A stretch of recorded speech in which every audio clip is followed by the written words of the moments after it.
Hello and welcome back to Genex IS. આપણે આધુનિક ભારતના ઇતિહાસના સિરીઝમાં છીએ, જેની અંદર યુરોપિયન પ્રજાનું આગમન આપણે કમ્પ્લીટ કર્યું છે. એમાં મેં ડેનિશ તમને નથી ભણાવ્યું કેમ કે એનું કોઈ કોન્ટ્રીબ્યુશન ઇન્ડિયામાં છે નહીં, એટલે એને જવાબ દઈએ. એના સિવાયની જે પ્રજાઓ ભારતમાં આવી, વિશેષ કરી પોર્ચુગીઝ, ફ્રેન્ચ અને ઇંગ્લિશ, ત્રણની આપણે ડિટેલમાં વાત કરીને આપણે જોયું કઈ રીતે અંગ્રેજો સર્વશક્તિમાન સાબિત થયા. ઓકે, આજે આપણે કન્ટેમ્પરરી ઇન્ડિયામાં પ્રવેશ કરીએ. હવે એક નવા લેક્ચરની શરૂઆત થાય છે. કઈ રીતે અંગ્રેજોએ ભારત ઉપર કબજો કર્યો છે, એક પૂરી લાંબી કહાની. 5 થી 7 દિવસ આ ચાલશે. આપણે એક એક સામ્રાજ્ય જોશું: બંગાળ, મદ્રાસ, બોમ્બે, પંજાબ, અફઘાનિસ્તાન, સિંધ, અવધ, નેપાળ અને મ્યાનમાર. આટલા લેક્ચર થશે આ ટોપિકમાં. બહુ ડિટેલ્ડ ટોપિક છે અને આ પત્તા તમારું 10% હિસ્ટ્રીનો સિલેબસ પતી જાય છે. એટલે બહુ ધ્યાનથી સમજજો. મોસ્ટ કન્ફ્યુઝિંગ ટોપિક આ છે. ના ડેટ યાદ રહે, ના ઇવેન્ટ યાદ રહેતા. ભણતી વખતે સૌથી મજા આમાં જ આવે, કેમ કે લોકો લડતા હોય આપણે જોતા હોઈએ. તમે લડાવો, હા મોજ પડી ગઈ. જાવી સાહેબ ત્યારે બોલી ગયા, હા મોજ, હા પાછળ બોલતા એમને ડાયરો ચાલે છે. કાંઈ વાંધો નહીં. આ ટોપિક ભણવામાં જેટલો ઇઝી છે, એક્ઝામમાં એટલો જ ડિફિકલ્ટ થઈ જાય છે. ઓકે, એટલે જ શાંતિથી સમજીએ. કન્ટેમ્પરરી ઇન્ડિયાને બહુ ધ્યાનથી સમજવાનો પ્રયાસ કરીએ. આ મારી ફોટો છે, ક્યારેક આવો દેખાતો, હવે જાડિયો થઈ ગયો છે. આજે મેં ખાસી મહેનત કરી હતી તમારા માટે એક બ્રિલિયન્ટ પીપીટી બનાવવાનું. મેં કીધું આજે પીપીટી બનાવી દીધી, દેખાડો તમને, જો મજા આવશે. જો આવું જોયું તમે કોઈ દિવસ મારા લેક્ચરમાં આવી ડિઝાઇનો? જો શું વાત કરી. જો પણ પછી મેડમ ટ્રાન્સલેટ કરવાનું ભૂલી ગયા. મેડમ સર હવે મેં તો હવે જેમ હંમેશા છું એવો જ હવે આવી જાઓ કાળા ધોળા પેજ પર, કે નહીં? આપણી દુનિયા કાળા ધોળા પેજ પર જ હોય. પીપીટી મને ફીલ ના આવે, મજા ના આવે, કિક ના મળે ભણાવવાની. એટલે તો પ્રયાસ હતો મારો આજે પૂરો કે તમને કંઈક સરસ દેખાડવાનો પીપીટી બનાવું, પણ એમાં થોડીક દુર્ઘટનાઓ ઘટી ગઈ મારી સાથે. મેડમ ભૂલી ગયા. એમને અત્યારે યાદ આવ્યું પીપીટી ટ્રાન્સલેટ કરવાની હતી. મારી બાજુ આમ જોયું, સર હવે લેક્ચર કેન્સલ પીપીટી માટે. અત્યારે મોડર્ન ચાલુ કરું, 4 કલાકમાં પૂરું મોડર્ન બતાવી દઈશ.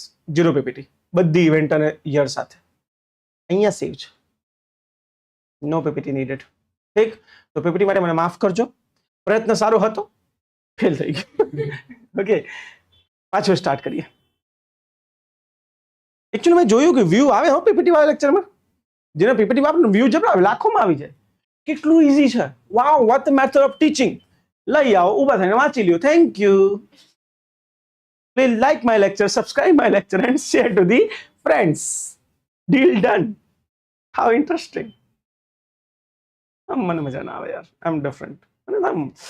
ભલે ખોટું તો ખોટું, પર બોર્ડ પર લખ્યા વગર મજા ના આવે. સમજીએ હવે ઇન્ડિયા ને? ચાલો દોસ્ત, આપણે લાસ્ટ લેક્ચરમાં 1750 સુધી તો પહોંચી ગયા છીએ. એક સમજીએ આપણા દેશમાં શું થઈ રહ્યું છે. એ વખતે ભારતનો મેં પાવો નહોતો, ભાઈ તમે અહીંયા કોઈ લાઈન જ નહોતી. આ પૂરું ભારત હતું. બાંગ્લાદેશ બી આપણો જતો ને સાહેબ. ઓકે, ઇન્ડિયા 1750માં કેવો છે? મુગલ સામ્રાજ્ય એના અંતિમ પડાવે પહોંચી ગયો છે. પતન, ખતમ થવાનું છે મુગલ સામ્રાજ્ય. એમાં નવાબો બની તો રહ્યા છે, પરંતુ નામના. એકચ્યુઅલ કામ એના મંત્રીઓ કરી રહ્યા છે, શક્તિશાળી મંત્રીઓ. નવાબ ખાલી નામનો છે, એ દિલ્હીમાં રહીને મોજ કરે છે અને કોઈ ફરક નથી પડતો ઇન્ડિયામાં શું છે. બટ 400 વર્ષની લેગેસી આમ ના જાય. એટલે આજે પૂરા દેશ ઉપર શાસન મુગલના નામે જ થઈ રહ્યું છે. મુગલ નથી કરતા, નામ એનો છે. એટલે મુગલ હવે ઇન્ડિયામાં રબર સ્ટેમ્પ બની ગયા છે. દરેક શોષણ મુગલના નામે થશે. જે રાજાથી જે ભૂલ થઈ, મેં થોડી કહ્યું, મુગલે કર્યું, સોરી. અને જે સારું કર્યું, મુગલ થોડી મેં કર્યું છે. ક્લિયર? ઇન્ડિયામાં એક જબરજસ્ત ટ્રેન્ડ તમને 1750ના યુગમાં જોવા મળશે. અહીં દિલ્હી અને દિલ્હીની આજુબાજુ એરિયામાં મુગલ નામના નાના સામ્રાજ્યનો થોડુંક રિમેનન્સ વધ્યું છે, એટલે કચરો વધ્યો છે છેલ્લો. બાલાજી વિશ્વનાથ, બાલાજી બાજીરાવ જેવા પેશવાની અંદર મરાઠા સામ્રાજ્ય એક અખિલ ભારત સામ્રાજ્યમાં પરિવર્તિત થઈ રહ્યું છે. અફઘાનિસ્તાનની બોર્ડર, કેમ કે એને ત્યારે રાજપૂતો ઉપર કબજો કરી લીધો છે. એટલે અફઘાનિસ્તાનની બોર્ડરથી લઈને દક્ષિણમાં એ દર વર્ષે આવીને હેરાન કરતો હૈદરાબાદના નવાબને, ત્યાંથી અહીંયા સુધી સંપૂર્ણ દેશમાં મરાઠાઓ છે. મુગલ વધ્યા તો છે, પહેલા મરાઠાઓનો સંઘર્ષ મુગલ સાથે હતો. હવે મરાઠાઓ મુગલને સંરક્ષણ આપવા માટે લડશે, કેમ કે મરાઠાઓની એક મહત્વકાંક્ષા હતી મુગલને રિપ્લેસ કરવાની, મુગલની જગ્યા દિલ્હીમાં બેસવાની. ડાયરેક્ટ બેસે તો એટલું ચાલશે નહીં, કેમ કે મુગલનો 400 વર્ષનો શાસન હતો. તો એ મુગલને હવે પોતાના હાથનો રમકડું બનાવવા માંગતા હતા, પપેટ. એક મહત્વાકાંક્ષાઓનો યુગ અહીંથી ઉદય થઈ રહ્યું છે, મરાઠાઓ. અને એના ચરમસીમાએ છે. 1750 મરાઠાની ચરમસીમાએ હતા. તમે જેટલી મૂવી મરાઠામાં જોઈ છે બધી આ સમયની મૂવી છે.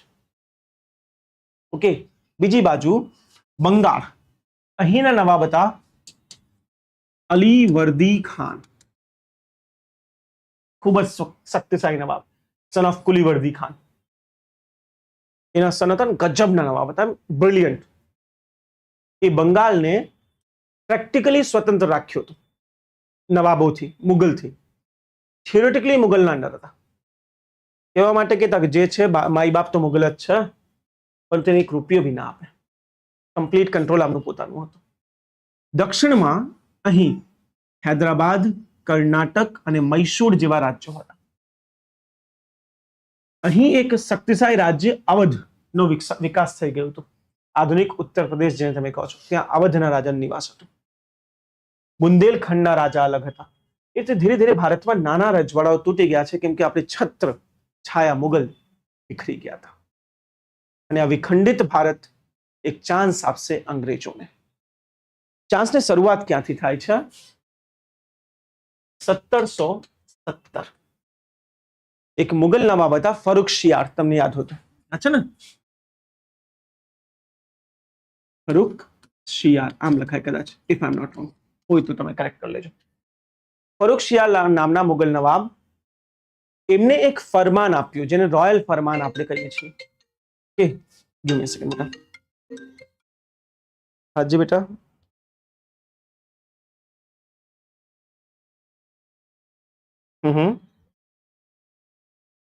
એટલું બધું?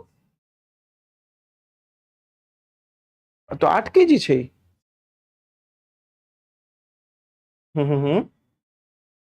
તો કઈ વાંધો નહીં, ફોન કરતો કેટલું થશે મોકલાઈ દઈએ, હે ને? એ હા બેટા. ઓકે ધન. ફરુખશિયારનો એક ફરમાન હતો કે તમે 3000 રૂપિયા અમને આપી દો વર્ષમાં. આ 3000 ના બદલે તમે મુગલના બંગાળ નામના રાજ્યમાં મફતમાં વ્યાપાર કરી શકો છો. તમને કોઈ ટેક્સ આપવાની જરૂર નથી. ઓકે, અને આ ફેસિલિટીને નામ આપ્યું દસ્તક. એટલે કે અંગ્રેજો પાસે એક સ્પેશિયલ વિશેષ સીલ આપી દીધી અંગ્રેજોને, એક સ્ટેમ્પ. જે બી વસ્તુ પર અંગ્રેજોનો આ સ્ટેમ્પ લાગ્યો હશે એનો સિમ્પલ મતલબ છે ફરુખશિયારની પરમિશન વાળું છે, મફતમાં જવા દો. બંગાળના જેટલા નવાબ થયા, કુલીવર્દી, અલીવર્દી, આ બધાને અંગ્રેજો સાથે પ્રોબ્લેમ હતી. સિમ્પલ કારણથી એ વખતે પૂરા એશિયામાંથી, ઇન્ડિયાની વાત નથી કરતો, પૂરા એશિયા, ઇન્ડિયા, ચાઇના, બધા, જાપાન, પૂરા એશિયામાંથી અંગ્રેજો જેટલી વસ્તુઓ લઈ જતા હતા એમાંથી 23% કરતા વધારે, ઘણા તો 33% લખી છે, 33%ની આજુબાજુ વસ્તુઓ માત્ર બંગાળથી જતી હતી, કલકત્તાથી. એટલો સમૃદ્ધ શહેર હતો. પૂરા એશિયાની 33% વસ્તુઓ અંગ્રેજો અહીંયાથી ખરીદતા, વેચતા નહીં. એટલે આપણને મળતા હતા પૈસા, અંગ્રેજોને મળતી હતી વસ્તુઓ. બંગાળની વસ્તી તમને ક્યારેક ભણાવીશ તો તમને મજા આવશે. 1700 થી 1750 ની વચ્ચે માત્ર 50 વર્ષોમાં બંગાળની વસ્તી 8 ગણા કરતા વધારે વધી ગઈ હતી. પૂરા દેશના વેપારીઓ, લોકો ત્યાં જતા હતા, કેમ કે ત્યાં જ રોજગાર હતો. એ બંગાળ સૌથી સમૃદ્ધ રાજ્ય. અને અહીંથી 33% વ્યાપાર કરતી ઈસ્ટ ઇન્ડિયા કંપની ત્યાંના નવાબને 1 રૂપિયો ટેક્સ નહોતી આપતી. નહીં, કેમ? 3000 આપી દીધા ફરુખશિયારને. હવે અમને આપો મફત દસ્તક, અમે ફ્રીમાં વ્યાપાર કરીશું. અહીંયા સુધી તોય ઠીક હતું. પણ ઈસ્ટ ઇન્ડિયા કંપનીની એક નીતિ હતી સાહેબ. એ નીતિ હતી કે જે બી ભારતમાં સૈનિકો આવશે કે જે અધિકારીઓ આવશે એને એકદમ ઓછી પગાર આપવાની, ખર્ચો ઘટાડવા માટે. તમે મને કહો, એ લોકોને ખબર છે કે અહીંયા આવશે તો 2-3 વર્ષમાં મરી જશે, કેમ કે અહીંયા મલેરિયા અને કેટલી અજીબ બીમારીઓ હતી. કોઈ અને ઉપરથી પગાર ઓછી, કોઈ ઇંગ્લિશ અધિકારી અહીંયા આવવા તૈયાર નહોતો. ત્યાં આ લોકો એક નવી વ્યવસ્થા ચાલુ કરી કે તમે ઇન્ડિયા જાઓ છો, તમને પર્સનલ વ્યાપાર કરવું છે, પ્રાઇવેટ ટ્રેડ અલાઉડ, કરી લો. ओके, हेलो, हाँ हाँ हाँ भैया, हाँ हाँ, नहीं सब क्या है भैया, हाँ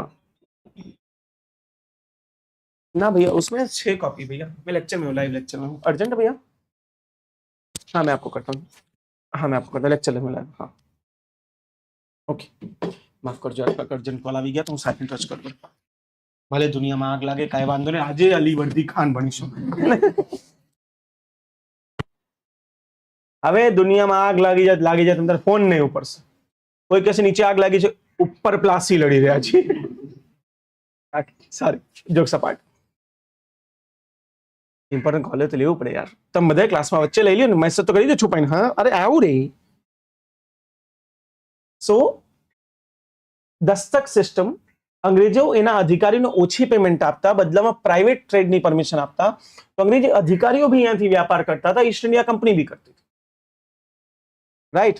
હવે તમને એક ઇન્ટરેસ્ટિંગ વસ્તુ કહું, જે વ્યક્તિ ગવર્નર બનીને ઇન્ડિયામાં આવતો, એટલે જેના હાથમાં પૂરી ઈસ્ટ ઇન્ડિયા કંપની હતી, એ એક પ્રાઇવેટ કંપની ખોલી તો ઇન્ડિયા આવીને, અને ઇન્ડિયાના પૈસા, ઇન્ડિયાનો વ્યાપાર પૂરો પોતે કરતો. એટલે ઈસ્ટ ઇન્ડિયા કંપની લોસમાં, ગવર્નર રિચ. એના માટે એક નવો શબ્દ ઉમેરાયો હતો ઇંગ્લેન્ડમાં, નબૂબ્સ. નવાબ્સ જેને આપણે કહીએ. આ નવાબ બનીને અહીંયાથી જતા, આવે ત્યારે નોકર, ગયા ત્યારે નવાબ, આટલા પૈસા લઈને, કેમ કે પ્રાઇવેટ ટ્રેડ હતું. અને પ્રાઇવેટ ટ્રેડને ફાયદો ક્યાંથી મળતો ખબર? કંપનીને દસ્તક મળી હતી કે તમે તમારી વસ્તુ ઉપર સાઇન કરી દો, અમે ટેક્સ નહીં લઈએ. કંપનીના પ્રાઇવેટ અધિકારીઓને બી આપી દીધી કે તમે કરો તમ તારે. તો બ્રિટિશ ના વ્યાપારમાંથી મુગલના અલીવર્દી ખાનને 1 રૂપિયો નતો મળતો, છતાં અલીવર્દી ખાન શક્તિશાળી નવાબ હતો. સમજ્યા? તો એ અંગ્રેજોને ફોર્સ કરતો, લાવ ટેક્સ, આમ નહીં જવા દઈશ, ચાલ. થોડું કમ એમને આપવું પડતું. ક્લિયર છે અહીંયા સુધી કહાની પૂરી? ઓકે. બંગાળ સમૃદ્ધ, ટ્રેડ ચાલી રહ્યું છે, અંગ્રેજો ફ્રીમાં, અધિકારીઓ ફ્રીમાં, પણ થોડા પૈસા આપવા પડે, કેમ કે અલીવર્દી ખાન એક શક્તિશાળી નવાબ હતો. પ્રોબ્લેમ ક્યાં હશે? અલીવર્દી ખાનને મૃત્યુ થાય છે, અને એની પાસે જેનો દીકરો હતો એકદમ યંગ હતો, હજી 20 વર્ષનો, સિરાજ ઉદ દૌલા. સિરાજ ઉદ દૌલા. અને જ્યારે સિરાજ ઉદ દૌલા નવાબ બનશે, એકદમ યંગ બ્લડ, તમારી જેમ. 2-4 પોતાનું બાકી રાખજો, તમે યંગમાં નથી આવતા. આ બધા ખુશ થઈ જાઓ, અમે ગરડાઓ. સિરાજુદ્દૌલા યંગ બ્લડ છે. અને બીજી ઇન્ટરેસ્ટિંગ ઘટના છે, આ વાત થઈ રહી છે 1757ની. 1756માં સિરાજુદ્દૌલા બનશે. યાદ કરો, નીચે દ્વિતીય યુદ્ધ થઈ ગયો છે કાર્નાટિક, યાદ છે ને? દ્વિતીય કાર્નાટિક યુદ્ધ એ પતી ગયું છે, અંગ્રેજો વિજયી થયા છે, અંગ્રેજો શક્તિશાળી બની ગયા છે. અને સૌથી ઇન્ટરેસ્ટિંગ વાત, અંગ્રેજોએ અડિયારના અને સેન્ટ થોમસના યુદ્ધથી શીખી લીધું છે કે ભારતીય સેનાઓ ભલે જોવામાં ગમે તેટલી હોય, નબળી છે, એમને આપણે હરાઈ શકીએ. એટલે હવેના જે અંગ્રેજો છે એ કોન્ફિડન્ટ અંગ્રેજ છે, પહેલાવાળા અંગ્રેજો નથી. કમ્પ્લીટ. અને આ કોન્ફિડન્ટ અંગ્રેજ જેમ સિરાજુદ્દૌલા નવાબ બનશે, એની સામે ઉભા થઈ જાય છે કે તને તો ટેક્સ નહીં આપીએ, તારા બાપાને ભલે આપ્યા. તો અંગ્રેજ અને નવાબ વચ્ચે સતત સંઘર્ષ ચાલવા લાગે છે. નવાબ એને ફોર્સ કરશે ટેક્સ આપો, અને અંગ્રેજ કહેશે કે નહીં આપીશ.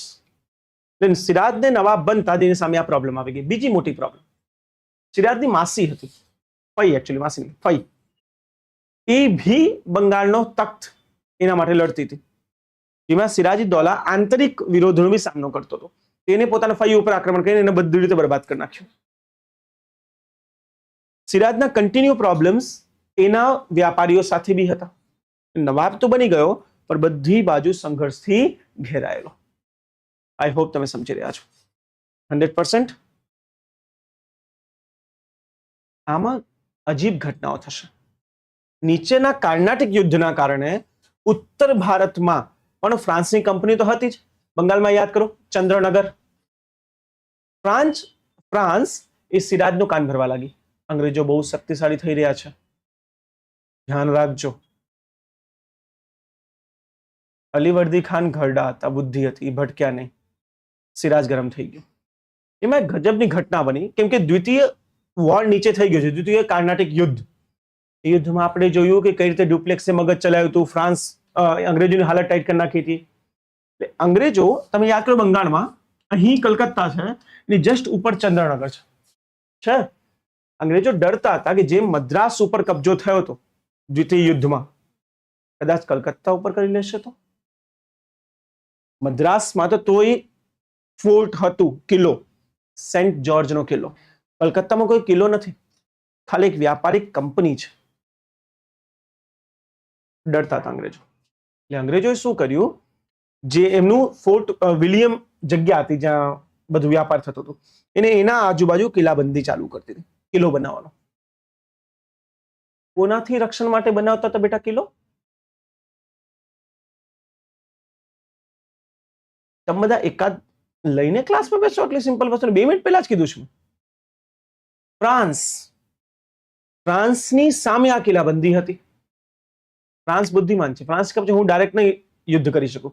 ફ્રાન્સ પહોંચી ગયો નવાબ પાસે, સિરાજુદ્દૌલા. ભાઈ તમને ખબર છે તમારા રાજ્યમાં કિલ્લો બની રહ્યો છે? હે કે હા. શા માટે? તમારી સામે યુદ્ધ કરવા માટે. તમે ટેક્સ માંગતા હતા ને, એટલે તમારી સામે યુદ્ધ કરશે. ફ્રાન્સની કોન્સ્પિરેસીના લીધે, ષડયંત્રના લીધે સિરાજુદ્દૌલા ઉગ્ર થઈ જાય છે. એની પાસે આર્મી તો બહુ મોટી, 60,000ની આર્મી હતી. અંગ્રેજો પાસે 5,000ની. એટલે સિરાજ એક મોટી આર્મી લઈને કલકત્તા ઉપર કૂદી પડે છે, ફોર્ટ વિલિયમ, અને ધ્વસ્ત કરી નાખશે પૂરો કિલ્લો. સિરાજની આર્મી સામે અંગ્રેજો ટકી ના શક્યા.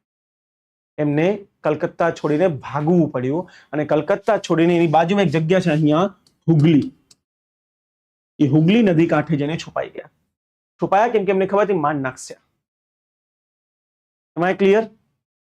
સિરાજ એ કબજો કરી લીધો છે ક્યાં? કલકત્તાના કિલ્લા ઉપર. અને અંગ્રેજો ક્યાં ભાગીને ગયા? હુગલી. હુગલી કેમ ગયા હતા તમને ખબર છે? ત્યાં જઈને એ વાટ જોવા લાગ્યા કર્ણાટિક થી મદદ આવવાની. એમની નીચે એક હીરો બની ગયો તો તમને યાદ હોય તો, ક્લાઇવ, કર્નલ ક્લાઇવ, જે દ્વિતીય વિશ્વયુદ્ધમાં જેને કર્યું છે પરાક્રમ, એના પછી એને દરજ્જો મળી ગયો હતો કર્નલ ક્લાઇવનો. ત્યારે પેલા કેપ્ટન હતો, હવે બની ગયો કર્નલ. એને મેસેજ ગયો સાહેબ આવો, તમારી જરૂર છે ઉત્તરમાં. તો ક્લાઇવ એક મોટી સેના લઈને દરિયા દ્વારા પહોંચે છે બંગાળ. અહીંથી બંગાળ પહોંચાયું. બોમ્બે થી બી થોડાકને બોલાવી લીધા. ધીરે ધીરે પેલા લોકો સાઈડમાં બેસીને પ્લાનિંગ કરવા લાગ્યા કે આપણે કઈ રીતે કરી શકીએ બધી વસ્તુ, સિરાજ સામે કઈ રીતે યુદ્ધ થાય. ક્લિયર? બદલામાં એક બુક લખાઈ પછી એક વ્યક્તિ હતા જ્હોન હોલવેલ. આ વ્યક્તિ નામ છે જ્હોન હોલવેલ. જ્હોન હોલવેલ એક સર્જન હતા, ડોક્ટર. અને જ્યારે સિરાજે કિલ્લાબંધી કરી તો ત્યાં 146 અંગ્રેજો ને બંદી બનાવી લેવામાં આવ્યું હતું. 146 અંગ્રેજો. ઓકે. અને 146 અંગ્રેજોને એક 20 બાય 20 ના કમરામાં પેક કરી દીધું, સેમ સાઇઝ. ઇમેજિન કરો આમાં 146 લોકો આવી જાય. અને વાત છે ફેબ મહિનાની, ફેબ 1957. આઈ હોપ સમજી રહ્યા છો. આમાં 147 લોકોને ઉત્તર ભારતની ગરમીમાં પેક કરી દો, સફોકેશન થશે. જ્યારે સફોકેશન થયું તો બધા જે એક નાની બારી હતી એની પાસે દોડવાની ટ્રાય કરે, જે જ્યાં શ્વાસ આવે એટલે. એ ચક્કરમાં એકબીજા ઉપર ચડવા લાગ્યા. અને 146 માંથી 123 લોકોની ડેથ થઈ ગઈ, મૃત્યુ થઈ ગઈ. જે 23 બચ્યા એમાંથી એક આ સર્જન બચ્યો તો હોલવેલ. અને પબ્લિકમાં આવીને હોલવેલે બધાને આ કહાની કરી કે જુઓ સિરાજ કેવો ક્રૂર છે. સિરાજે આપણને, આપણા અંગ્રેજોને 123 ને બંધ કરીને મારી નાખ્યો. સિરાજ એવો વ્યક્તિ છે. ક્લિયર? અને એક ઇન્ટરેસ્ટિંગ વ્યક્તિ હતા એચ લિટલ. આ નામ છે ભલે નાનો, એક્સ નાનો, ઠીક, એચ લિટલ. આને એક સ્ટોરી લખી અને જેને આપણે હોલવેલ કહાની આજે ઓળખીએ છીએ, હોલવેલ કથા, જેને બ્લેક હોલ ટ્રેજેડી કહેવાય છે. બ્લેક હોલ ટ્રેજેડી, ઠીક. જ્યાં 123 અંગ્રેજો મર્યા અને આ એક બહાનો મળી ગયો અંગ્રેજોને સિરાજ વિરુદ્ધ લોકોને ભડકાવવા માટે. એટલે હોલવેલ ટ્રેજેડી લોકોને ભ્રમિત કરવા માટે હતી. આપણે એક મહાન નેતા થયા છે સુભાષચંદ્ર બોઝ. સુભાષચંદ્ર બોઝ આ થિયરીના વિરોધમાં, સુભાષચંદ્ર બોઝે કીધું અંગ્રેજોમાં આવી કોઈ ઘટના બની જ નહોતી. અંગ્રેજોએ આ પૂરું બનાવ્યું છે ખાલી ભારતીયોને સિરાજુદ્દૌલા ખિલાફ ભડકાવવા માટે કે આ કેવો ક્રૂર છે. સમજી ગયા? Okay then. પછી સિરાજ ક્યારેક સુભાષચંદ્ર બોઝમાં ભણાવીશ અને હોલવેલ યાદ રાખ, ત્યાં કામ આવશે. હોલવેલ ઘટના અથવા તો બ્લેક હોલ ટ્રેજેડી પોતાની અંદર એક બહુ જ મોટી ઘટના હતી. પહેલી વાર ઇન્ડિયામાં કોઈ રાજા દ્વારા 150 લોકોની આજુબાજુ મારી નાખવામાં આવ્યું. ટ્રુથ નહોતું પણ ઠીક છે જે છે. આ ઘટના આગની જેમ પૂરા બંગાળમાં ફેલાઈ, વ્યાપારીઓ અને અન્ય લોકો વચ્ચે. ત્યાર સુધી અંગ્રેજોને એની સપોર્ટ મળી ગયો હતો. બંગાળ રોબર્ટ ક્લાઇવ આવી ગયો હતો. ક્લિયર? હવે આ લોકો પ્લાનિંગ કરી અને સિરાજુદ્દૌલા સાથે એક યુદ્ધ, નાનું અમથું યુદ્ધ થયું છે બંગાળમાં. પ્લાસી નથી, આ તમારી બુકથી મિસિંગ છે, એ બુક યુદ્ધ કહી દઉં છું. તમારી બુકથી આ પૂરું પર્સપેક્ટિવ ગાયબ થઈ ગયું છે. પ્લાસી પહેલાની વાત છે. Date 9th Feb 1957. આ ડેટમાં અંગ્રેજો અને સિરાજુદ્દૌલા વચ્ચે એક સંઘર્ષ થાય છે, નાનો અમથો સંઘર્ષ છે, જેમાં જે સંઘર્ષ પછી એક સંધિ થશે, અલીપુરની સંધિ. બુકમાં જ નથી કોઈ બુકમાં. 9th Feb 1957 અલીપુરની સંધિ થઈ.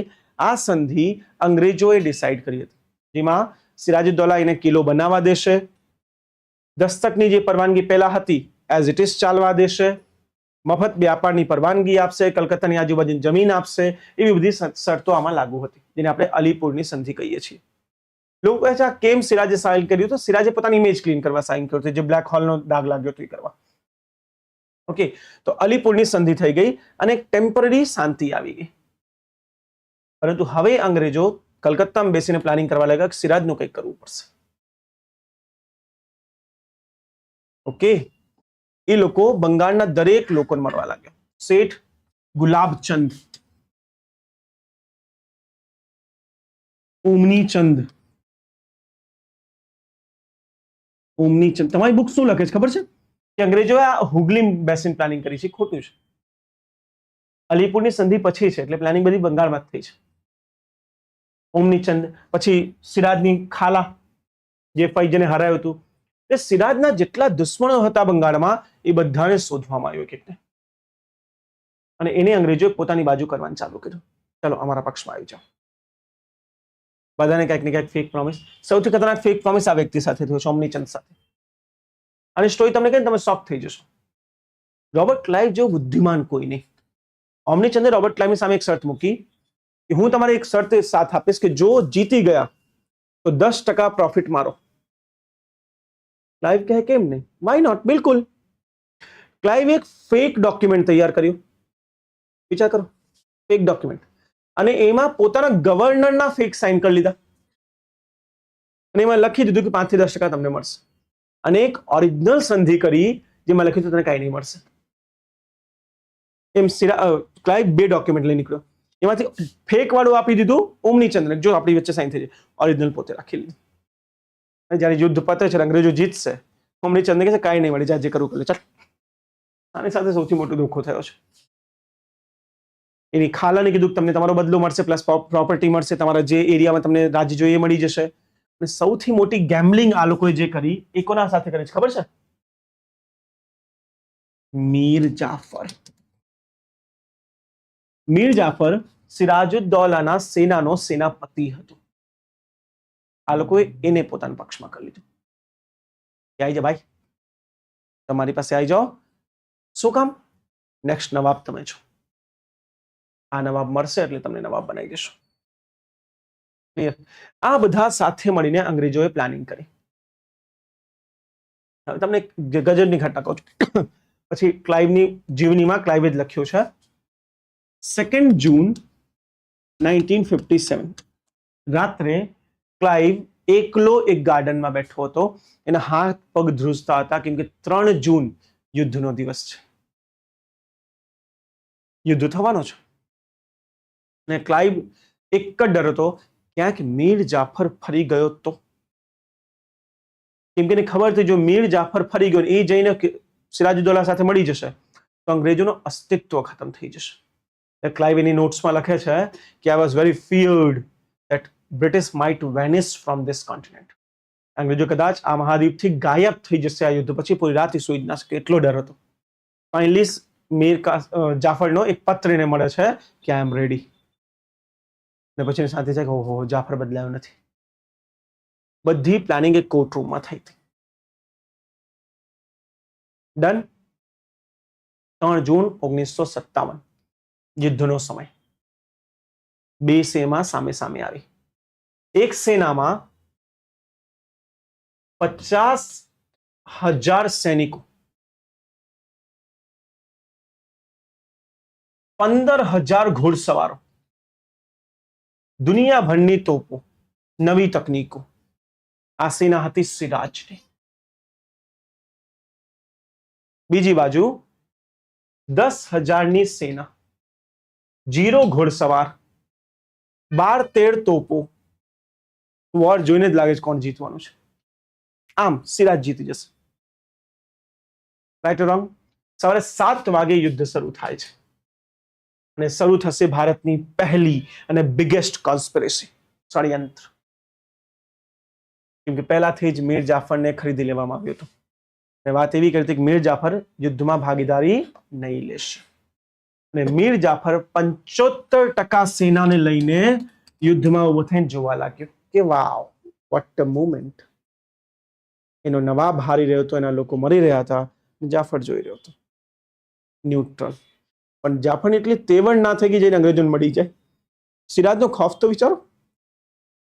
સંધિ થયા બાદ બી જાફર જતો નથી, ઉભા થઈને યુદ્ધ જોઈ રહ્યો છે, ખાલી ન્યુટ્રલ છે. એટલે આજે ભી મીર જાફરના નામે લોકો ગદ્દારનું નામ રાખે છે ઇન્ડિયામાં. જાફરની ગદ્દારી અને સૌથી મોટી ઘટના થઈ જૂન મહિનો છે ભાઈ સાહેબ, વરસાદ. જગ્યાનું નામ હતું પ્લાસી. પ્લાસી કેમ કહેવાય ખબર તમને? આજુબાજુ કેરીના બાગીચા હતા. એ યુદ્ધ માટે કોઈ બાગીચામાં કોણ યુદ્ધ કરવા જાય? અંગ્રેજો આ પરાણે આ જગ્યાને ચૂઝ કર્યું હતું અંગ્રેજોએ, પ્લાસીને. કેમ કે એને ખબર હતી આ યુદ્ધ કોઈ લાંબુ નહીં ચાલશે. એટલે જ પ્લાસી કહેવાય. આજુબાજુ બગીચાઓ છે કેરીના બધા. પ્લાસી માટીવાળો એરિયા છે, ચીકણી માટી. વરસાદ થતા જ માટી સ્લીપરી થઈ ગઈ. અહીંયા સિરાજની ભૂલ દેખાશે તમને. અંગ્રેજો વરસાદ માટે રેડી હતા. વરસાદ થતા જ એના તોપ ઉપર એમને તાલપત્રી નાખી દીધી. એટલે જે ગન પાવડર હોય, બારૂદ, એ સેફ થઈ ગયું. અને સિરાજની તોપો ખુલ્લામાં ભીની થઈ ગઈ. સિરાજની તોપો થઈ ગઈ જામ, ચાલે જ નહીં. અને હવે અંગ્રેજોએ તોપ વરસાવવાની શરૂઆત કરી. જાફર જોતો હતો, કઈ કર્યું જ નહીં એને. એ સિરાજ પાસે આવે છે, રાજા સિચ્યુએશન બહુ બદલાઈ ગઈ, તમે મેદાન છોડીને ભાગી જાઓ, આમ બધા બધું જોઈ લેશું. સિરાજ આંધળો ભરોસો કરતો હતો. એને કીધું ડન, હું પાછો ફરું છું. જાફરના પાછો ફરતા જ સિરાજના પાછા ફરતા જ અફવા ફેલાઈ દેવામાં આવી, રાજા ભાગી ગયો. 50,000ની સેના બધા ભાગવા લાગ્યા, રાજા ભાગે છે, રાજા ભાગે છે. ભાગતા રાજા ઉપર જઈને પકડે છે. કોણ પકડે છે ખબર છે? મીર જાફરનો છોકરો મીર કાસિમ. કાસિમ નતો એકચ્યુઅલી, મીર મદીન નામ હતો, પણ કાસિમ ચાલશે. એ પકડશે અને એને બધાની ઈચ્છા વિરુદ્ધ સિરાજુદ્દૌલાનું ગળું કાપી નાખ્યું. અને સિરાજુદ્દૌલાની પરાજય થઈ જાય છે. સવારે 7 વાગે ચાલુ થયું યુદ્ધ, 4 કલાકમાં સમાપ્ત. 11 વાગતા નવાબ મરી ગયો. 50,000 સેના, 15,000 ઘોડસવાર અને અનંત તોપો વાળો રાજા. 10,000ની સેના સામે કેમ કે આ યુદ્ધ ક્યારે યુદ્ધના મેદાન પર નથી લડાયો, આ યુદ્ધ ષડયંત્રખોરોના ઘરમાં બેસીને ષડયંત્ર થયું છે. એટલે આને યુદ્ધ નથી કહેવાતું, આને ષડયંત્ર કહેવાય છે, કોન્સ્પિરેસી, આ વોર ઓફ કોન્સ્પિરેસી. 500 જેટલા સિરાજના સૈનિકો મર્યા હતા અને 25 અંગ્રેજી સૈનિકો, બીજા કોઈ નહીં. તો practically it was never a war. આ યુદ્ધ તો હતું જ નહીં. આના કરતા વધારે તો બેટલમાં લોકો મરી જાય. બેટલમાં હજારો મરતા હતા, વોરમાં 25 મર્યા છે. આ કલાકમાં ખતમ બધું. અંગ્રેજી સેના જીતી ગઈ. કોઈ વિચારી બી ન શકે કે અંગ્રેજ જીતી ગયા. સિરિયસલી. કાસિમ ઇતિહાસના ચોપડીઓમાં ખોવાઈ ગયો. સુભાષચંદ્ર બોસ એને જીવતો કર્યો હતો પાછો. 1942માં સુભાષચંદ્ર બોસે કીધું કે કાસિમ યોદ્ધા હતો, ધોકેબાજો સામે લડીને. અને જે હોલવેલ ઘટના થઈ હતી ને, માટે અંગ્રેજો શું કર્યું હતું, કલકત્તામાં એક સ્ટેચ્યુ બનાવ્યું હતું, હોલવેલ સ્ટેચ્યુ, યાદ માટે. સુભાષચંદ્ર બોસે એને તોડી નાખ્યું કે આવી કોઈ ઘટના ક્યારે બની નથી. આ ભારતીયોને ભ્રમિત કરવા માટે, ભારતીયોને તોડવા માટેનો પ્રયાસ છે. Whatever the cases, ultimately Bengal ગયું અને Clive is again a hero. દ્વિતીય કર્ણાટક યુદ્ધ જીતાડી દીધું છે. અહીં પ્લાસી જીતાડી દીધું 1957.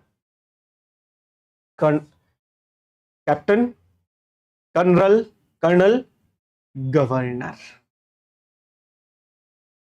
Clive became the most powerful person of India from a clerk to governor within 5 years. આ ચમત્કાર જ હતો સાહેબ. અને ક્લાઇવની નીતિઓ, એની બુદ્ધિશાળીતા, એને એ છે ને સૌથી છલી વ્યક્તિ કહેવાય, એટલે એને શકુની કહેવાય છે. એકચ્યુઅલી ક્લાઇવ એક શકુની હતો, જે આવા છલ કરીને જો ને અમનીચંદ સાથે છલ, બધા સાથે છલ કર્યું છે. પ્રશ્ન આ છે કે જો હજી બી કે જો અલીપુરની સંધિ થઈ ગઈ હતી તો સિરાજે આક્રમણ કેમ કર્યું? પ્લાસી થયું કેમ? પ્રશ્ન આ છે. આ તો એક મિસિંગ લિંક થઈ ગઈ કે સર તમે કહી રહ્યા છો કે અલીપુરમાં સંધિ થઈ, બધું શાંત થઈ ગયું હતું, તો પ્લાસી કેમ થયું? પ્લાસી થાય છે કેમ કે સિરાજના દરબારથી એક વ્યક્તિ દુનિયાભરના પૈસા લઈને ભાગી જાય છે અને એને શરણ આપશે અંગ્રેજો કલકત્તામાં. તો સિરાજે આદેશ આપ્યો, જો હું સંધિ માની રહ્યો છું, બસ તમારા માણસને મને પાછી મોકલી દે. અને અંગ્રેજો કીધું સોરી, એ નહીં મોકલશો. આ કારણ હતો પ્લાસીના યુદ્ધ. Missing link clear. પ્લાસી તો ખતમ થઈ જાય, પણ પ્લાસી પછીનો ભારત સૌથી ફેવરેટ છે એક્ઝામનો. મેક્સિમમ આ વર્ષે 25માં ક્વેશ્ચન હતો, દર વર્ષે એક ક્વેશ્ચન, એક જ ટોપિક પર આજ સુધી કેટલી વાર રિપીટ કર્યું, એક જ ક્વેશ્ચન. કેમ? પ્લાસી પછી મીર જાફર બનશે નવાબ. ખુશ તો કરવું પડશે ને અંગ્રેજોને, ભાઈ સાહેબ આટલું બધું કર્યું છે તો. મીર જાફરે અંગ્રેજોને 25 million rupees, 2.5 million sorry, 25 lakh એ જમાનામાં, 25 લાખ રૂપિયા ને પાછો યુરો, આટલા આપ્યા. આજે એક દેશની એટલી જીડીપી જેટલા મફતમાં આપી દીધા, 25 લાખ યુરો. પ્લસ બંગાળ અને બંગાળના આજુબાજુ એરિયાની દીવાની, કે હવે તમે ત્યાં ટેક્સ ભેગું કરી શકો, બધું કરી શકો, કોઈ વાંધો નથી. આટલું જ નહીં, મીર જાફરે કંપનીને દર વર્ષે પૈસા ચૂકવવાની માંગ સ્વીકાર કરી, તમે દર વર્ષે તમને પૈસા ચૂકવશો. ઇંગ્લેન્ડમાં બેઠા ઈસ્ટ ઇન્ડિયા કંપનીના માલિકો ખુશ થઈ ગયા કે માય ગોડ, જેકપોટ લાગી ગયો યાર. ત્યાંથી આદેશ આવે છે કે હવેથી અમે તમને 1 રૂપિયો નહીં આપશું, ઇન્ડિયાથી પૈસા કમાવાની વસ્તુ ખરીદે લઈને આવે છો. એટલે હવે જે ઇન્ડિયાના ટેક્સના પૈસા હતા એ ઇન્ડિયા માટે નહીં વપરાય, અંગ્રેજો માટે વપરાશે. અને આટલું જ નહીં, બંગાળ ધીરે ધીરે ધીરે અંગ્રેજો પૂરી રીતે શોષિત કરી જશે બંગાળને. તમે વિચારો કેટલો સમૃદ્ધ રાજ્ય છે બંગાળ. 23% પૂરા ભારતનો વ્યાપાર, પૂરા એશિયાનો વ્યાપાર. એ બંગાળ ધીરે ધીરે ભૂખમરીનો શિકાર થઈ જશે. માત્ર 20 વર્ષ, 1773 બંગાળમાં 20 લાખ લોકો ભૂખ્યા મરી ગયા. એ જ બંગાળ જે પૂરા દેશને ખવડાવતું હતું, થેન્ક્સ ટુ અંગ્રેજો. અને આ આપણને શીખવાડે આવી. હું હોલવેલને સાચું માની લીધું, 123 મળ્યા હતા, તમારા 20 લાખ માન નાખ્યા. નીતિઓ તો નીતિઓ. અમને મીર જાફર પર શરત મૂકી કે એન્યુઅલી અમને એટલું પેમેન્ટ જોઈએ છે, તમારે આપવું જ પડશે. અને એ પૈસાનો ઉપયોગ કરી આ લોકોએ પૂરા દેશમાં યુદ્ધ લડ્યા છે. યાદ કરો, આ સમયે નીચે તૃતીય એંગ્લો કાર્નાટિક વોર ચાલુ થઈ ગયો છે. કાર્નાટિક યુદ્ધ ત્રીજો યાદ આવ્યો ને 1759 થી 1763 ઇન્ડિયામાં. એ યુદ્ધના પૈસા ક્યાંથી આવ્યા હતા? પ્લાસીથી. આજે 25 લાખ રૂપિયા મળ્યા ને એ જ યુદ્ધને દક્ષિણ ભારતમાં ખર્ચો કરીને યુદ્ધ કર્યું છે. એટલે જ ફ્રાન્સ હારી ગયો, કેમ કે ફ્રાન્સ પાસે આવા કઈ પૈસાનો સ્ત્રોત નહોતો જે આ લોકો પાસે હતો. 25 લાખ ઇમેજિન કરો ખાલી. એટલે ના રોકાયો. હવે રોબર્ટ ક્લાઇવની લાલચ વધતી ગઈ. એ ગમે ત્યારે નવાબના દરબારમાં ઘૂસી જતો અને જે ગમે લઈ લે. એકવાર નવાબની અંગૂઠી ગમી ગઈ, લાય. હાર ગમી ગયો, લાય. એકવાર મુકુટ ગમી ગયો, લઈ ગયો. જે એને ગમી જાય. જાફર કંટાળી ગયો હતો ક્લાઇવથી. ક્લાઇવ, તમે ઇમેજિન કરો, ભારતમાં આવ્યો હશે ત્યારે ક્લર્ક હતો. કેટલી સંપત્તિ હશે એની પાસે. જ્યારે ક્લાઇવ ઇન્ડિયાથી રિટર્ન જાય છે, એ ઇંગ્લેન્ડના સૌથી અમીર લોકોમાંથી એક બની જાય છે. ઇંગ્લેન્ડના સૌથી અમીર. ઇંગ્લેન્ડમાં કેટલા અમીરો હતા, પૂરી દુનિયામાં શાસન હતું. એમાં સૌથી અમીરમાંથી એક. તો વિચારો બંગાળના પૈસા ગયા ક્યાં? આટલા પૈસા કે અંગ્રેજી સંસદ કંટાળી ગઈ અને એને ક્લાઇવ ઉપર કેસ ચલાવ્યો કે આ પૂરો ચોર છે. અને ત્યાંથી નામ નીકળ્યું છે નબૂબ. એને આપણે આજે નવાબ કહીએ છીએ. બ્રિટિશ નબૂબ કહેવાતા લોકો કે આયા લૂંટી લૂંટીને નવાબો. જો ગયા હતા ત્યારે ભિખારી તો આવીને અમીર થઈ ગયો. મીર જાફર કંટાળી ગયો તો મીર જાફર ટ્રાય કર્યું કે કામ કરો 1759 મીર જાફર બાજુમાં જો ફ્રાન્સ, હા, સિરાજુદ્દૌલા સાથે 3-4 લોકો ઈમાનદાર બી હતા. એમાંથી એક ફ્રાન્સની ટુકડી હતી 50 લોકોની. ફ્રાન્સ અંતિમ સમય સુધી લડી હતી કે મીર કાસિમ સાથે પ્લાસીમાં, સોરી, સિરાજુદ્દૌલા સાથે પ્લાસીમાં.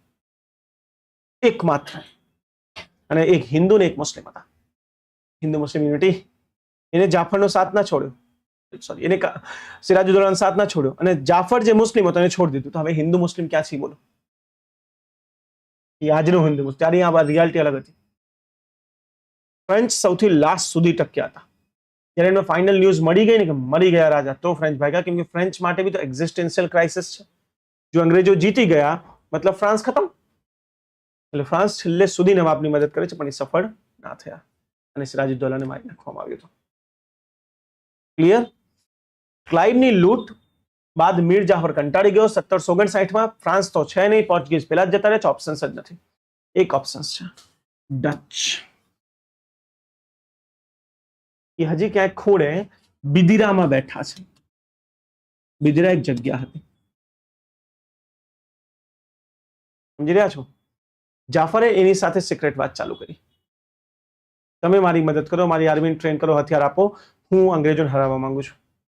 ક્લાઇવને ખબર પડી ગઈ. ક્લાઇવે ડચ ઉપર આક્રમણ કરી દીધું. એને ફેમસ બિદિરાનું યુદ્ધ કહેવામાં આવે છે. અને બિદિરાના યુદ્ધ પછી ડચોએ સંપૂર્ણ રૂપે ભારત છોડી દીધું.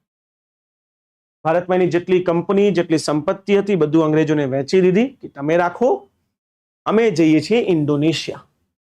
અને હંમેશા માટે ડચનો નામો નિશાન ખતમ. હજી એક બાકી છે. ફ્રાન્સ નીચે દક્ષિણમાં. હજી ત્રીજો યુદ્ધ તો ચાલવાનો છે ને. ત્રીજો કાર્નાટિક યુદ્ધ. એ તો 63માં પતશે. હજી નહીં પત્યો, હજી ચાલુ જ છે. એક સાથે અંગ્રેજો 2 ફ્રન્ટ પર લડતા હતા, સિરાજ સાથે અને નીચે કાર્નાટિક. સમકાલીન ઇતિહાસને જોતા રહેજો, બાકી લોચો પડી જશે, કાંઈ સમજ નહીં પડશે. થઈ ગઈ ઘટના ક્લિયર? પ્લાસીનો યુદ્ધ ઇન્ડિયા માટે સૌથી ખતરનાક યુદ્ધ ગણાય છે. અને એટલે જ મેન્સના પ્રશ્નો એકવાર જુઓ, તમને આઈડિયા આવી જશે. એકવાર જુઓ ખાલી આ પ્રશ્ન. આ ટ્રાન્સલેશન મેડમ ભૂલી ગયા છે, હું તમને આમ જ કરાવી દઈશ. હું ટ્રાન્સલેટ કરી આપીશ, ડોન્ટ વરી. ક્યાં ગયા? અરે યાર, બધું ગાયબ જ થઈ ગયું. ઉભા રહો, હું તમને આપી દઉં, મારી પાસે છે.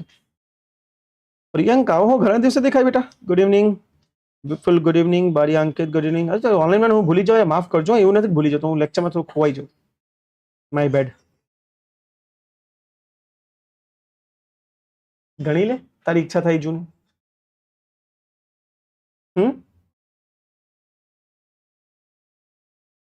22nd જૂન અને 23rd જૂન કમ્પ્લીટ. એક મિનિટ, તમને હું પેલા ક્વેશ્ચન્સ આપી દઉં. જો યુપીએસસી 2021 નો છે. પ્લાસીના યુદ્ધ એ ભારતમાં બ્રિટિશ રાજકીય સત્તાનો પાયો નાખ્યો. આ વિધાનના સંદર્ભમાં યુદ્ધના કારણો અને અસર તપાસો.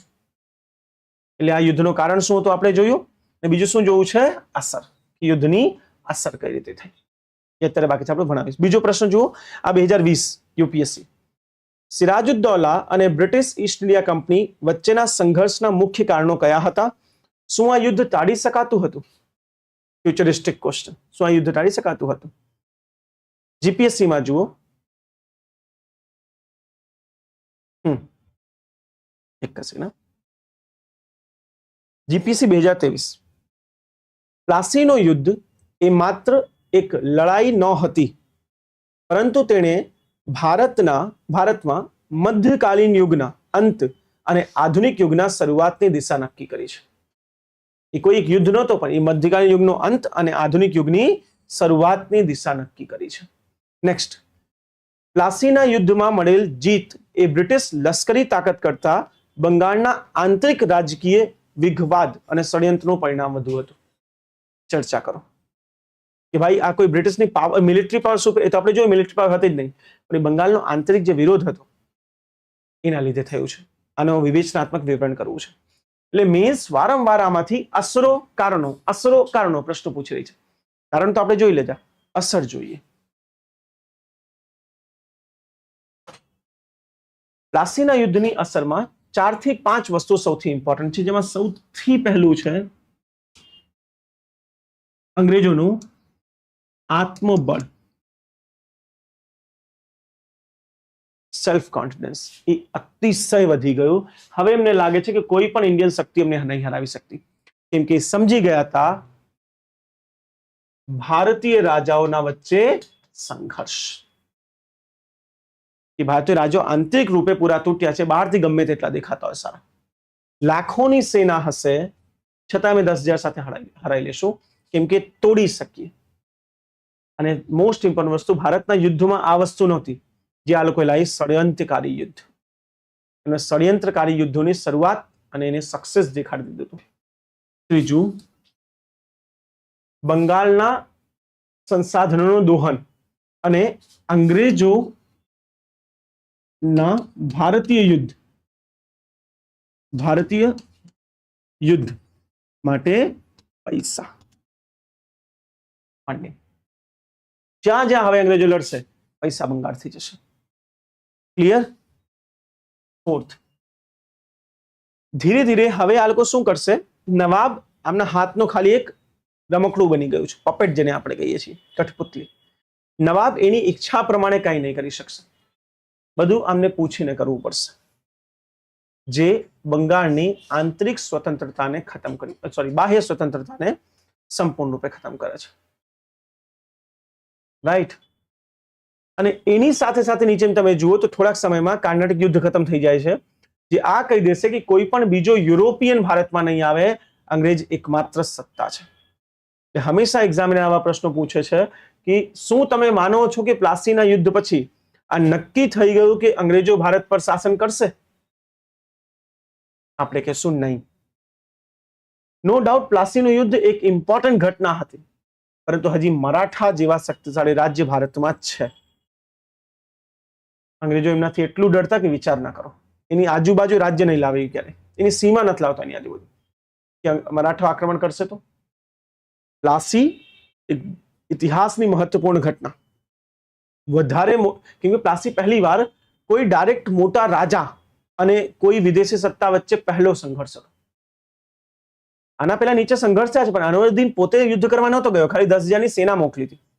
પ્રથમવાર કોઈ નવાબ યુદ્ધ કરવા ઉતર્યો હતો અને એ હારી ગયો છે, એને મારી નાખવામાં આવ્યો છે. આને એક ઇન્ડિયાની વીકનેસ એક્સપોઝ કરતી હતી, અને ડિસિપ્લિન્ડ આર્મી શું કરી શકે એ દેખાડી દીધું. અને હવે અંગ્રેજોની મહત્વકાંક્ષા વધશે. હવે ધીરે ધીરે અન્ય રાજ્યોમાં ભી હસ્તક્ષેપ કરવાની શરૂઆત કરી દેશે. ઓકે, સિરાજુદ્દૌલા મરી ગયા છે, મીર જાફર નવાબ બની ગયા છે, ક્લાઇવ ઇન્ડિયામાં જ છે, સિરાજુદ્દૌલા લૂંટી રહ્યો છે. પણ એક પ્રોબ્લેમ ક્યાં આવી કે મીર જાફર કેટલા પૈસા આપશે આ લોકો? અંગ્રેજોનું પેટ જ નહોતું ભરાતું, કેટલા પૈસા માંગતા હતા. છેલ્લે મીર જાફર પૈસા આપવા માટે સક્ષમ ના વધ્યો કેમ કે બંગાળનો પૂરો ખજાનો ખાલી, અંગ્રેજોનું પેટ નથી ભરાતું. ક્લિયર? હવે અંગ્રેજોને અને બીજું શું, પેલી બિદરાના કારણે અંગ્રેજોનો થોડુંક મીર જાફરથી વિશ્વાસ બી ઉઠી ગયો હતો કે આ માણસ ગડબડ કરે છે. અહીંયા પિક્ચરમાં આવશે મીર કાસિમ. એટલે મેં મીર કાસિમને તમને ત્યાં ના પડી જાય, તમે બધા મને કીધું મીર કાસિમ. કાસિમ સિરાજ મીર જાફરનો જમાઈ, ઓકે. અને એને અંગ્રેજોને એક ઓફર આપી, તમે મને નવાબ બનાવી દો.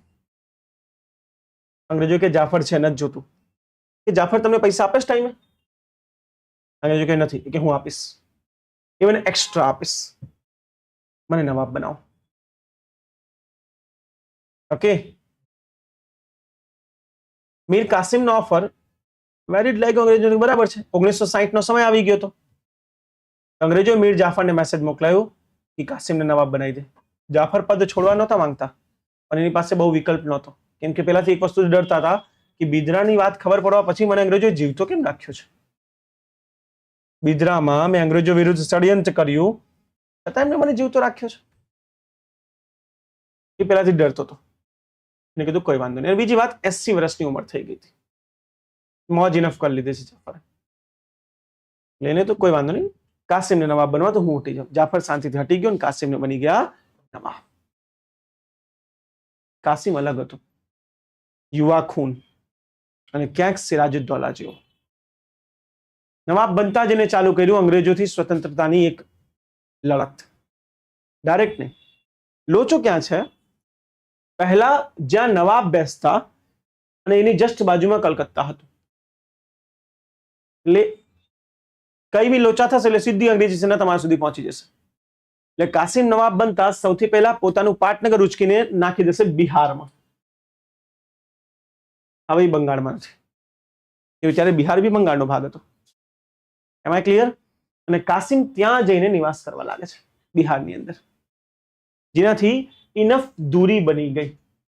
હવે કોઈ બી લોચો પડશે સીધી અંગ્રેજી સેના ત્યાં સુધી નહીં પહોંચે, સેફ છે. અને કાસિમ જઈને ત્યાં પ્લાન બનાવવા લાગ્યો, દેશના કયા કયા રાજાઓ મારી સાથે મળી શકે છે, જેની સાથે મળીને હું આક્રમણ કરી શકું અંગ્રેજો ઉપર. કેમ કે કાસિમ સાથે પ્રોબ્લેમ એ જ હતી, અંગ્રેજો લૂંટતા હતા. આને ટ્રાય કર્યું કોન્ટેક્ટ કરવાનું મુગલ બાદશાહને. કોણ હતા ત્યારે? શાહ સુજા, શાહ આલમ દ્વિતીય. કોણ હતા?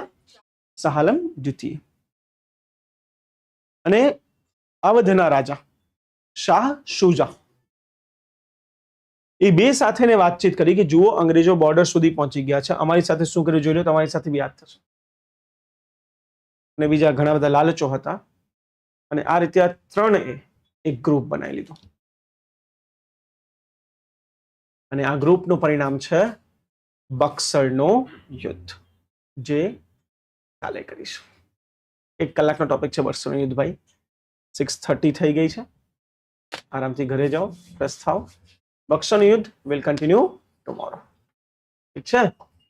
એક દિવસમાં કેપ્ચર કરવાની ક્ષમતા બી રહેવી જોઈએ. બિચારી સુઈ જ જાય એના પહેલા હું બંધ કરી દઉં. ઓલમોસ્ટ સુઈ ગઈ. ઓલમોસ્ટ ઊંઘમાં આવી ગયો તો હેસ તો બે ઊંઘ મારીને ઉઠ્યો એમ કરીને. લક્ષ્મણ बात जवाब दी, अलग मूड में से क्या सर क्या पढ़ा रहे वैसे? अच्छा हिस्ट्री है, अच्छा अच्छा पढ़ाते हो, डोंट वरी. आज માટે આટલું ખાસ. હિસ્ટ્રી કોઈ વિષય 2.5 કલાક નોનસ્ટોપ ભણી દીધું, હવે તમારી હાલત ટાઈટ થઈ ગઈ છે. અરે બાપા બસ કરો યાર. પહેલા હિસ્ટ્રી 1.5 કલાક જ દેતો હું, કોઈ બી બેચમાં હિસ્ટ્રી 1.5 કલાક જ દેતો, કેમ કે ઘરે જઈને જ્યારે ચેક કરશો ને તો આ 20 પેજ પતી ગયા. મારે તો કહાની જ કહેવાની હોય, તો 20-25 પેજ એક સાથે નીકળી જાય છે. ઘરે જાઓ, આરામથી રિવિઝન કરો, આ પૂરા ટોપિકના એમસીક્યુ સોલ્વ કરો, ને આપણે કાલે નિરાતે ભેગા થશું. All right? હેલો, હા ભૈયા भैया लेक्चर भाई रुका 1 मिनट, 1 मिनट नहीं बंद होता.